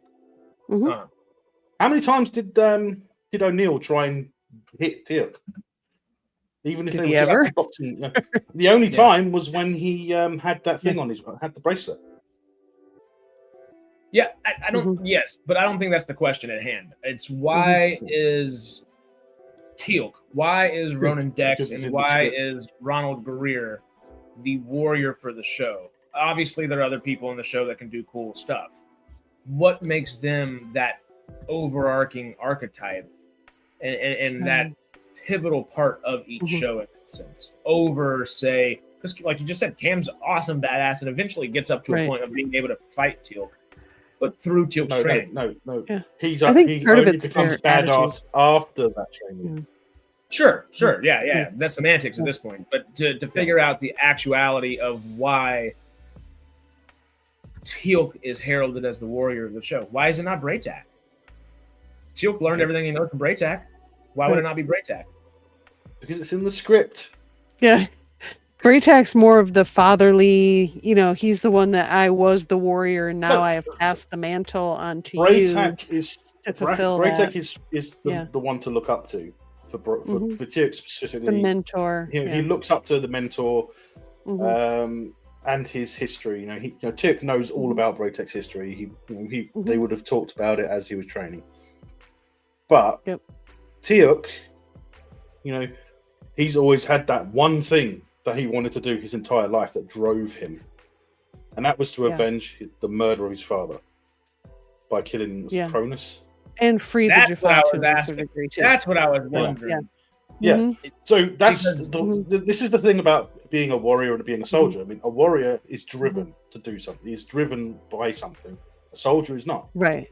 Yeah, his mission was like you're saying, his father and the Jaffa. Well, and at a certain point, it's the reason freeing the Jaffa was essentially secondary. The freeing Jaffa was secondary to that. Right. I mean, the whole thing. That's what him and Braytak were trying to do together. Well, technically, everything Teal'c does is a means to an end for one thing: justice. That's literally all Teal'c is doing. And I think true. there's nothing more warrior-driven and focused than justice. It's a very simple concept. And hey, you know, if it's my favorite rule, keep it simple, stupid. So it's perfect. Well, look at the struggles Teal'c goes through. He breaks his back. The the symbiote can't help him because the symbiote was hurt. So he had to work. So isn't that when he started taking Tritonin as well? When he broke his back? Well, I mean, and to go off of that, he starts taking Tritonin and is literally willing to use himself as an experiment. Of course, he needs to survive. But he also there's a mental aspect to it because he believed he was weaker as a result of not having the symbiote, which is what has been driven into the Jafar people. Right. Because that whole time when I mean, not to mention the sacrifice of his family. I mean, he left his wife. When Braytak and his son are captured and they're mining at Naquadah, that fight between that first Prime and Teal'c believed he was weak. Literally, he didn't know he was fighting to protect his son, and then when his son was there, that's when it switched. He needed to think. His mindset switched to, I need to prove to my son that I am still strong, not to myself. It's because his son was there. Yeah. So it's the drive that is the major difference. Agreed. And I think that sense of justice is what truly makes Teal'c stand above the others. Where that's Ronan's drive as well. Revenge on the Wraith for destroying his world, his partner, his everything. It's justice. The runner thing, making him a runner, all that. Where others it's a similar thing for Ronan. It's very similar for Ronan. When he became runner, that's what began. His specific mindset. He wanted to get revenge on the Wraith for destroying his home planet. But he couldn't because he had the tracking device in him, and they were following him wherever he went. Right. I mean, isn't that the whole reason why he decided to stay at Atlantis? Literally because I mean, they told him if you help us, we'll remove the tracker so you can be free of this. That's the bargain they had already done it. Yeah. They didn't give him the choice to join them. He just his whole the choice he was given was you can keep it and keep us prisoner or kill us, or you can have it, or we can remove it and you can do what you want. Yeah, they take it out. All they wanted was four. There's a bed. And he's like, okay. Yeah. But yeah, I think the two of them specifically, and that's what separates them from, because they do have a force of. It's the drive and the will, leading them to a goal. That's what in my view, that's what a warrior is. It's someone who's driven to an end goal. But they don't know what they're going to do at the end of it after if they succeed. I mean, we see that with the Jafar, with Teal'c. He doesn't know what to do when the Ga'uld are defeated. He's like, I'm going to stay here. I'm going to live amongst my people, and I'm going to help build the government or whatever. But then, as soon as he gets the option, he rejoins SG-1. Yeah. So, some of them why? Because Braytek makes his mind up for him. Yeah. Yeah. Well, we know any of the actors that wrote or directed episodes, aka Daniel Shanks. Daniel Shanks. Daniel Shanks. I can't get any name right today. Anything. Michael Shanks. I was about to mess up Samantha Carter and call Amanda Tapping Samantha Carter, which technically sure, but oh my god. At least it wasn't Amanda Carter. I have had Amanda Carter. Yes. Sleep or lack thereof. Let's really get him confused. Or Sam Tapping. Cam Crichton. I said 4 different names for him earlier. I was like Anderson Richard Lee. And my brain's about to have an aneurysm. I don't know what's going on anymore. Michael Shanks, Amanda Tapping, and a few of these other actors have definitely delved this deep because they've directed episodes or helped write episodes, do things like that. So they have to do these deep dives in characters and in the story and lore to even do that. And that was 15, 20 years ago at this point. I do hope someone clipped all that. Well, it will be soon. It will be soon. I'm so bad. That was so bad. There obviously we see now I can't just David Hewlett. I was about to say that's right. You got it right. What was you going to do? Hewlett, say David McKay or Rodney Hewlett? David McKay, Shepard Flanagan. Like I don't know what's going on anymore. Shepard Flanagan would be a good Joe character. Shepard. Joe Shepard. That's also just like that's the widest name I've ever heard. There's like Mike Smith and then Joe Shepard. That's just hey. And that's why you come here, guys. But yeah, there's been plenty of deep diving within there. Obviously, Teal'c, we can see what drives all these other characters in SG-1. Mm-hmm. Sam drives for the sake of science. Daniel drives for the sake of understanding things and the universe at a large. Right. Jack is there. Well, actually, originally Daniel's drive was to rescue his wife. Yeah. Of course, that makes sense. Yeah. Yes, originally. Mm-hmm. And which they do leave. Use his not, or the. Well, think about anyway, it. He was supposed to use his knowledge to help them in their whatever they were doing. After Sheree died, he was willing to leave. He packed up and everything, didn't he? Mm-hmm. Yeah. He was willing to go back to Abydos. Mm-hmm. Yeah. Yeah, and Sheree's ghost or whatever that was, like, convinced her not to do it. Yeah. Oh, the child, I guess, is what. To find the child is what drove him to continue. Yeah. Mm-hmm. So, I mean, there are these different varying degrees of what makes Teal'c the main warrior out of it. Braytak ends up being more your Obi-Wan, or he would be just as viable as a character in that sense, but Teal'c finds more than just he's fighting for more than just himself and his people. It becomes multiple peoples, all these different variables. I looked over and was like, what? Oh. So it's pretty easy to figure out why Teal'c is that main warrior. Ronan obviously has a lot of those same similarities, but why would Tayla not be your warrior when she's fighting for her people that has just been slaughtered and taken? Right. I mean, I guess you could make the argument that she's a warrior too, to maybe a lesser degree. You know, she's not the warrior character, but she definitely has some of those characteristics. I think that Taylor has the skill to train a warrior, but I wouldn't say that she's technically a warrior. More of a capable fighter. I think if you have the skill to train a warrior, you're a warrior. She might not be as physically imposing as the two that we're leaning towards right now, and that might be where that archetype does come from. And Stargate as a whole tends to like that archetype to become the main warrior, and that's okay. I mean, we obviously all love it. We've spent a lot of time with it over the last few years, a few decades, you know. But a lot of it, to me, is Taylor's more of the spiritual side of everything. A spiritual leader for her people. She knows how to take care of herself to defend her people. Right. Well, she's a mother figure.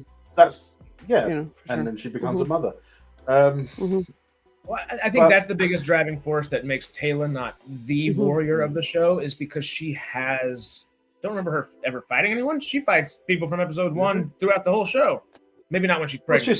She fights. She's constantly sparring with Ronan with the sticks. She's got her Cali sticks or what are they called, and she's just knocking people out the whole show. But she does have. What's her name? In the episode, was it the Storm when the Jedi take over Atlantis? She fights. What's her name? The attractive blonde one. Yeah. I remember. I don't remember her name, but I remember she's betrothed. She's betrothed, by the way. Yes. Yeah. Well, at least she was. I'm guessing the person she was betrothed to died by that point. Yeah, Sora. That's the one. I like Sora. I wish she had come back actually and been part of the main thing. She reminded me of like the proto character for who is the Lucian Alliance girl that Eli ends up really liking, and she becomes part of the ship. Oh yeah. In universe, yeah. I can't remember. Yeah, sort of felt like the proto version of that. Like, hey, let's try this kind of this storyline just a little bit. Jin, thank you. Yeah. Mm-hmm. Yeah. Aww, she was such a. Well, I think Jin. I know. Jin was added for solely for Eli because I think they started feeling sorry for Eli's character. He was in love with Chloe. Chloe was in love with Matt. And Chloe obviously was not ever going to go Eli. Sorry, Eli, but yeah. Well, he knew it too, and I think he kind of accepted it, but he still was like in love with her. But he still had that. It was good to like he's kind still of going. He's still feeling it. Yeah. Yeah. I mean, it's unrequited that was love, complex. Right? I think Ronan does fall into that similar category with Teal'c, though, is where everybody else around him has other, and Teal'c does fall into a similar thing as Ronan in that sense, where everybody else around him have other varying levels of responsibility, and Teal'c doesn't at the time. By season 6, 7, 8, that responsibility of being a greater leader within the Jaffa populace becomes part of his character, but he is succinctly the warrior and comes back to do warrior things very frequently. That's very, and that's very succinct. Yeah, It's very succinct. One of the best lines in the opening of Atlantis. I'll be succinct. Well, that's very succinct. Yes, yeah.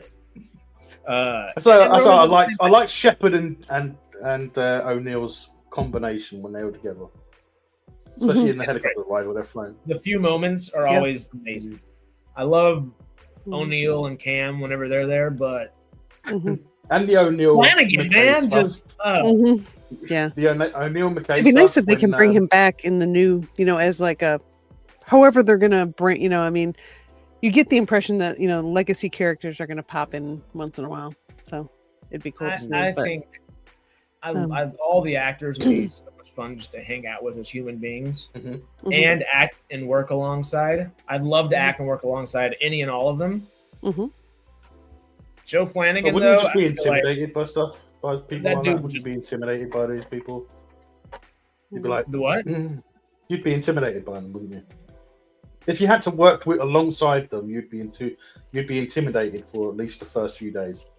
For the first few days, maybe. You're right, because you're like you're trying to be as good an actor as you can, or whatever. Even if you're a crew member or something like that, you're still going to be anxious and. Well, no. I'll give you shit myself if I make a mistake right now, that sort of thing. I'll give you a secret. The second someone puts a $20 to $30 to $50 to $100,000 camera in front of your face and tells you to act, you're anxious the second anybody does that, no matter what's going on. If you only have to wave in a film, only to start with until you get used to being in front of that camera. Yeah.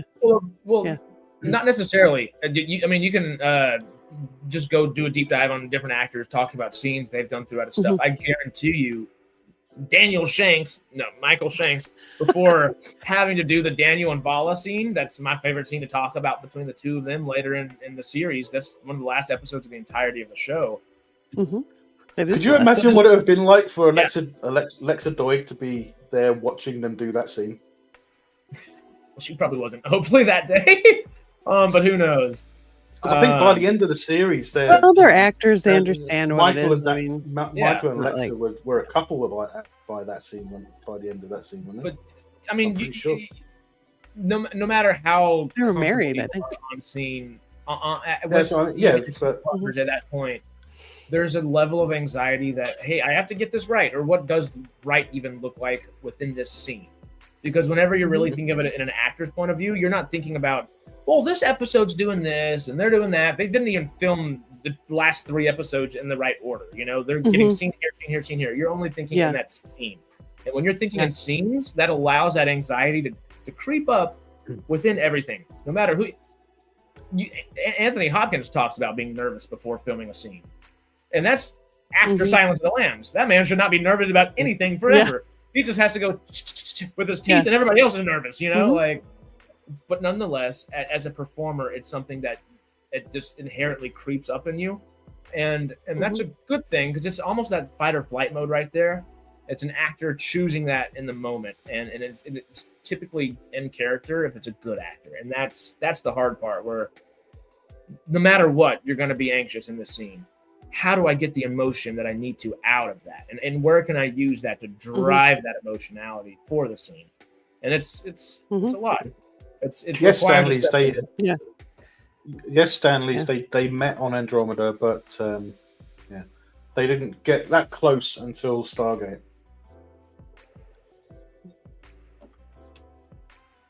Well, that makes sense. But yeah, okay. So obviously, Ronan. Well, considering the fact that he appeared twice in Andromeda, that's it. So, well, and don't forget, he is Hawkman in Smallville. Hawkman. That's true. I liked Smallville. That was a good show. My sister, I've only ever seen like half of it, but my sister watched it for the first time a couple years ago. Whenever my niece was still like a little baby, okay, well, now we got couch time at the end of the day. Not much couch time with the 4-year-old nowadays. But she was trying to watch Smallville, and she's 23. I was like, wait, how old is she right now? So she never saw it or anything, and I love her exploring those old shows because she didn't watch TV like my crazy self does, and finds Stargate or explores and does all that. So I'm glad she knows who Michael Shanks is, even if it's just Hawkman. But with what we did with Ronan and Teal'c right there, they both, where they are surrounded by people that can be warriors and arguably are in a lot of ways, everybody else has certain responsibilities that they have to go back and do. And of course, Teal'c and Ronan do get more responsibility as they go on. But at first, at least, all they're there to do is be there for Teal'c, and in Ronan's case, both justice. Why is Greer the warrior of SGU? I don't think he's fighting for justice and necessarily. I think the difference would be survival. Right. I think he believes in keeping the structure and keeping order. And by season 2, he learns that maybe structure maybe order is not the structure that we need in the way that I understand it from Greer's point of view, or Greer understands it in that sense. It's a mode of survival where he realizes by that second season, I've got to let my barriers down a little bit, and I've got to let people in. I don't want to. I really don't want to. Yeah. But I have to, and it's for the sake of survival, for the group as a whole, because he wants nothing more than to fight for everybody on that ship, whether he's arguing with them and telling them with a gun in their face, sit down or I'm going to kick you in the head or whatever, because he does some things to his crew at times in the name of survival. He's like, well, isn't Greer like a master sergeant or a gunnery sergeant or something? I believe it's Master Sergeant Greer. So he's an instructor anyway. He's an instructor level rank. So that's why he takes them on the run around the ship. Right. I think he learns that, where he's very brash and like you were saying, yelling and screaming at people or or getting in their face, being aggressive, whatever. I think he realized like, hey, especially, I got to, deal with my inner demons. I can do those things, but I got to approach it a different way. It's not about, like he was almost channeling his abusive father in some ways, I think maybe. And then, just figured out the right way to do things, given a chance to work through it rather than just being kicked out or disciplined or whatever. I think that's exactly what goes on in his brain and what happens. And a lot of that is thanks to Dr. Linda Park. Thank you very much. Yes. I don't know the actress's name, and she didn't have enough time on that show. I really wish they would have gotten more. They were starting, I think, to build it because they were really starting to build Greer and her's relationship. And, there's that thing where she got stuck in the greenhouse when they were passing that star or whatever it was. Show. Yeah. I did very much like that she became the third scientist alongside Volker and Brody.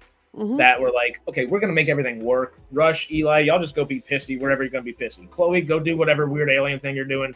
We're gonna make sure the ship's operable. You know. So Chloe, just going right on the bloody walls. Will you just get out of the way? Yeah. Turns out Dr. Park's the only one that can read. I'm kidding, but that would be odd. But she was blind when she went into stasis, right? She was still blind. Yeah. We didn't know if she was gonna. She was blind. Yeah. Tragic, but tragedy is what makes Greer go forward. It seems like, and the two of those characters would have been succinctly for bringing that back intertwined going forward, and that would have been really sweet to have seen. For sure. But they would all they would all have to stop mourning over the fact that the fact that one of their friends is laying there as essentially a skeleton somewhere in the ship. Yeah, maybe a few of them somewhere. Hashtag justice for Eli. Yeah. Well, actually, sorry. Yeah. I think they hopefully in the new stuff they eventually get around to the Destiny. I don't think it'll be right off, but I think they will at some point at least do something. Even if it's just excited. Hey, the ship blew up. Okay, whatever. Well, David Blue. I don't know if they'll do that. Well, I wouldn't. A great actor posting more about it than David Blue since coming back, honestly. Yeah. Which is cool. But I don't feel like I'm I wouldn't interested put money on it. Yeah. That's true. I wouldn't put money on it either. But Survival. I never found Eli. Because the drones were chasing them, right? That's why they had to keep going. Yeah. So. Well, that's they changed the course. That's why they had to miss refueling, didn't they? That's why, and resupplying. So that's why they're going through the void. That's why. What was it supposed to be 5 years to cross the void? I think something 5 like years. That. Yeah. 3 years, 5 years, something like that. Yeah, and they didn't have enough oxygen or food, so that's why everybody went. Even Eli on his own probably wouldn't last very long. Yeah, but he was going to try to fix the broken stasis pod, right, and get into it. That's okay. Yeah, he was going to try to fix the stasis pod, I think, or something.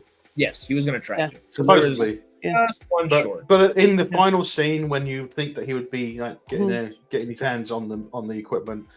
He's just standing there looking out into nothingness. Yeah. Beautiful shot. It's a beautiful shot. Yeah. I like Eli could be such an interesting and cool character, and I just never found him to be that. Rush and Chloe. I get what they were trying to do with him, but I don't know if he quite. I mean, maybe in another season he would have figured it out, or the writers would have figured it out better. I don't know, but. Well, he did better than that guy in Lost. That big guy who was, who was one of the Lost, and they're trying to survive on an island, and he'd never lost weight. Yeah. Whereas Eli, I always thought that too. He was losing weight during the series. His shirt was getting baggier every few episodes. Right. And I don't know if that's just because they were putting a bigger one on him or not, but it certainly looked that way. You are here. Yeah. Can you buy those t-shirts? I think you can. Yeah, no, I haven't watched Lost. I know the actor you're talking about, and I do really like the actor. He's a great actor. He was great. Right? He was actually really one of the best characters in the remake of Hawaii Five-0. He was really good. That's right. Okay, I remember he was in that as well. Yeah. Looks just the same. Yeah. Yeah. Big beard. Well, I'd say we did a pretty darn good deep dive today. We went off topic a little bit, but it was all within Stargate in the realm that we started. We always do.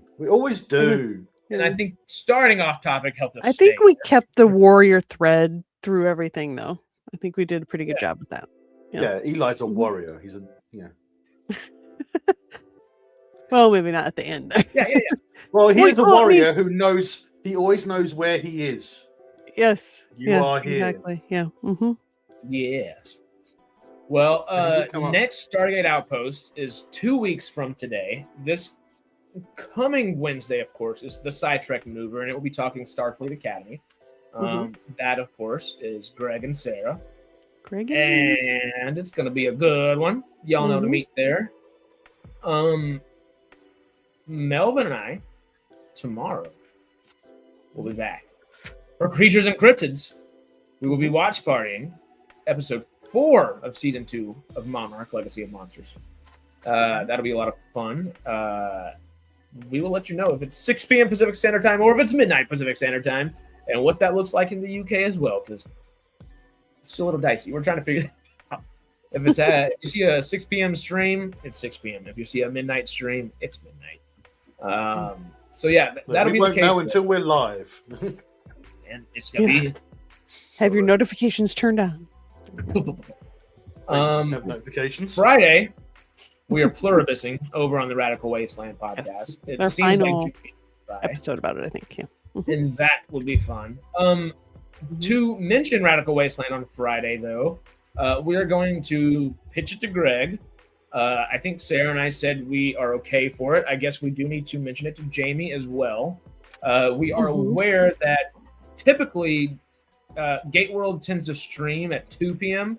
Pacific Standard Time on Fridays.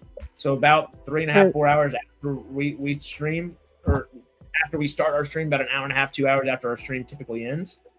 If they're doing that at 10 a.m. and bringing Martin Garrow on to talk about the updates of what's going on with Stargate, we might all want to be there for that. So we're going to try to push an hour back on Friday. We might not end up being able to, just depending on Greg's schedule, but we're going to shoot for that, just to let y'all know. So hopefully 11:15 to 11:45, somewhere in that range on Friday. Pacific Standard Time, of course. Saturday, Melvin and I will be back again to discuss what the hell happened in the craziness of Monarch this week. And then Sunday, of course, Sci-Fi Sundays. And we'll probably go over the Oscars, go over the Chevron Awards, and anything that got wins, snubs, dubs, all these different things, of course, so on and so forth. Yep. So, we'll see you tomorrow. And hopefully this time, for Creatures and Cryptids, we will not be freezing and flipping and disappearing and reappearing all the time. Yeah. We're going to try to make sure the watch party's more... Not focused. We're very focused. More synchronized. Yeah, it's up to technology on that part, so we got to keep our fingers crossed and keep y'all's fingers crossed too for us. Just real quick, just for the housekeeping speed run. See you tomorrow. Watch party for Monarch. Friday, we'll see you on Gate World's podcast with Martin Garrow, and then afterwards we'll see you here. We won't see you on there. We'll be in chat hanging out with you. But on Friday after that, we will see you on the Radical Wasteland podcast, discussing the final few episodes and the finale, of course, of Pluribus Season 1. So interesting, so good. Saturday, we'll be back, Melvin and I again, Creatures Cryptids, for discussing the episode we watched Thursday evening / Friday morning, or whatever the time in case you didn't hear it the first time. Yeah. Sunday there. Speed round. And that is it. All that being said, where can people go find things for y'all? Melvin? Yeah. So you can find me over at Quest RC. I'm gonna try and do stuff on Friday, but I can't do it. So hopefully next week I'll have something good going on there. You can also find me on Quest G30, where I will soon be doing a Farming Simulator 2025 series, which could be a good survival. Nice. Sarah, a little Space Above and Beyond. What you doing? Yeah, I'm still plugging away at it. I know I need to get some stuff posted. I know, but I'm plugging away at it. I'm still. It takes a long time to plug through it and write all. Anyway, I'm still working on it. I'll get it soon. Working away. Know where to go to get it whenever it's here. Yep. All of that being said, one more housekeeping. One more time for the week. At least you remembered the word. We now remember the housekeeping. Well, the other was laundry list, right? Yeah, whatever. Anyway, I'm distracting. Anyway, I'm glad the housekeeping word is somehow found its way to stick. It lost itself for a bit there. Again, all that being said, we had a good time talking about this with y'all. Hopefully, in the next, I guess, 2 weeks, excuse me. Yeah, because every other week, we will be talking because actually, it will be the first. Okay, I forget that there are only 4 Wednesdays. We were 1 day away from having 5 Wednesdays this month. That would have been funky, but the 25th of this month will be SciTrek Maneuver. The 1st of April, April Fool's Day, baby, is going to be Stargate Outpost. Yeah, that we'll one will be those updates. But anyway, whatever. Yeah, we'll do that, and we'll also watch a fan film because it's the first yes. Wednesday of the month. So the 3rd Wednesday of April, let's talk scientists. Rodney Salmon Rush. There are so many more scientists in Stargate. Yeah, which there's a lot of warriors too, but the main ones, the archetypes that we're focusing on, right? Which will be a fun discussion, specifically with Rodney being part of SG-1 first, jumping forward, and what about background characters next time? Characters are always there, but you don't get much from them. I think some variation of that. Anyway, I think we mentioned some stuff. Did you do Silent? We have like you did an entire stream. You did an entire stream on Sergeant Siler, then, yeah. As much as I love Siler, I don't think there's an hour and a half worth of discussion about Siler. Yeah, Siler's like, I mean, I guess it's a funny, he's the what's the South Park character? Yeah, he's kind of the Kenny that just falls off ladders over and over. He gets electrocuted, he gets shot by his TX staff weapon and everything. Yep. Away from the face, big guy. Away from the face. It's kind of a funny bit, but whilst he's still putting the protective glasses on, I might add. Yeah. Away from the face, big guy. Didn't even look at it. It's a good time. Him and Walter are great background characters. Yeah. But yeah, this is getting to be a long, drawn-out goodbye. Yeah. It's a bit. We tend to go. Next Outpost, of course, we'll do the fan film, but the following one we'll do Rodney Salmon Rush and talk about the science in a similar way that we did today. Because I guess we haven't done background characters for a full episode, but we've done full tier list of every character we can think of, and we end up discussing all the background characters. Yeah. All of that being said, for a final time, this has been your Stargate Outpost. Thank y'all for hanging with us. You know we love and appreciate y'all. Stay cosmic, SciTrekkers, and we will see you tomorrow in the next video, talking little creatures and cryptids and Monarch Legacy of Monsters. Adios. Bye. Bye.